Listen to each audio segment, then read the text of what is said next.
Hello everyone, कैसे हैं आप सभी लोग। आशा करती हूँ आप सभी बहुत अच्छे होंगे। तो दोस्तों, आज हम बात करेंगे दिल्ली सल्तनत के सभी राजवंशों के बारे में।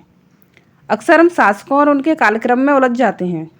किस राजवंश का शासनकाल कब से कब तक चला, किसका सबसे छोटा था, किसका सबसे बड़ा था, किस राजवंश की स्थापना किसने की। हमारे एग्जाम्स में अक्सर इनसे रिलेटेड क्वेश्चन देखने को मिलते ही हैं और सबसे ज़्यादा परेशानी होती है उनका सीक्वेंस याद करने में। क्या आपको भी होती है? तो मैं आपके लिए एक ही बात बोलूँगी, गुड़ खाओ तुम सभी लोग। जी, जैसा कि आप स्क्रीन पर देख पा रहे हो, उस पर भी लिखा है गुड़ खाओ।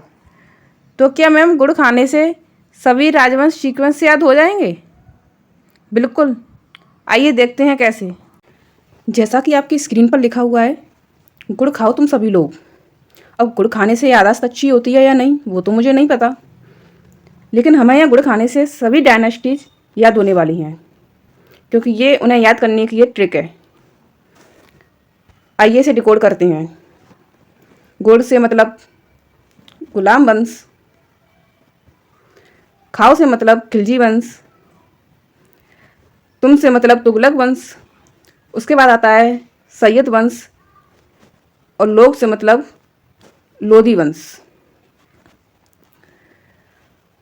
तो गुड़ खाओ तुम सभी लोग, गुलाम वंश, खिलजी वंश, तुगलक वंश, सैयद वंश और लोधी वंश। आशा करती हूँ अभी तक तो ये ट्रिक आपको याद भी हो गई होगी। अब बात करते हैं इनके कालक्रम के बारे में, क्योंकि सन हम अक्सर भूल जाते हैं। देखते हैं। गुलाम वंश जो 1206 से 1290 तक चला। फिर आता है खिलजी वंश जो 1290 से 1320 तक चला। उसके बाद आता है हमारा तुगलक वंश जो 1320 से 1414 तक चला। उसके बाद आता है सैयद वंश जो 1414 से 1451 तक चला। और सबसे अंत में आता है लोधी वंश जो 1451 से 1526 तक चला। इनमें सबसे लंबा शासनकाल तुगलक वंश का था जो 94 वर्ष तक चला, और सबसे छोटा शासनकाल खिलजी वंश का था जो सिर्फ 30 वर्ष तक चला। अब बात करते हैं इनके फाउंडर्स, संस्थापकों के बारे में। सबसे पहले गुलाम वंश जिसकी स्थापना कुतुबुद्दीन ऐबक ने की थी। खिलजी वंश जिसकी जलालुद्दीन खिलजी ने की थी। फिर आता है तुगलक वंश जिसकी गयासुद्दीन तुगलक ने की थी। फिर आता है सैयद वंश जिसकी स्थापना खिज्र खां ने की थी। सबसे अंत में आता है लोधी वंश जिसकी स्थापना बहलोल लोधी ने की थी।